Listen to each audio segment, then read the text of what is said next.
ప్రస్తుతం తెలంగాణలో phone tapping వ్యవహారం హాట్ టాపిక్గా మారిన సంగతి తెలిసిందే. ఈ వ్యవహారంపై రకరకాల ప్రకంపనలు తెరపైకి వస్తున్నాయి. పక్క పార్టీవే కాకుండా సొంత పార్టీలోని తరపు ముక్కల ఫోన్లను సైతం ట్యాప్ చేశారనే కథనాలు మీడియాలో హల్చల్ చేస్తున్నాయి. ఇదే సమయంలో సినిమా హీరోయిన్స్ ఫోన్స్ కూడా ట్యాప్ చేశారనే చర్చ వైరల్గా మారింది. ఈ సమయంలో మరో కీలక విషయం తెర మీదకు వచ్చింది. అవును, ప్రస్తుతం వస్తున్న మీడియా కథనాల ప్రకారం తెలంగాణలో వైరల్ ఇష్యూగా మారిన ఫోన్ ట్యాపింగ్ వ్యవహారంలో బీఆర్ఎస్ పార్టీకి చెందిన 2 మంత్రులు, 3 ఎమ్మెల్యేలు, 3 ఎమ్మెల్సీలు పాల్గొన్నట్లు పోలీసులు గుర్తించారంట.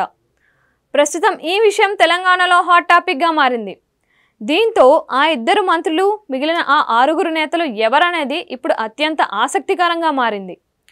West zone DCP Vijay Kumar నేతృత్వంలో ప్రత్యేక దర్యాప్తు బృందం పోలీసు అధికారుల వాంగ్మూలాల ఆధారంగా ఈ వ్యవహారంలో పాల్గొన్న రాజకీయ నాయకులను గుర్తించారని, త్వరలో వారికి నోటీసులు అందించడానికి సిట్ అధికారులు సిద్ధమవుతున్నారని టాక్ వినిపిస్తుంది. మరోపక్క ఈ అంశంలో ప్రధానంగా వినిపిస్తున్న వారిలో స్పెషల్ ఇంటెలిజెన్స్ బ్యూరో మాజీ చీఫ్ టి ప్రభాకర్ రావు పేరు ఒకటనేది తెలిసిన విషయమే. ప్రస్తుతం యుఎస్లో ఉన్నట్లుగా చెబుతున్న ఈయన ఏప్రిల్ 2 నాటికి భారత్కు తిరిగి వస్తారని కథనాలు వస్తున్నాయి.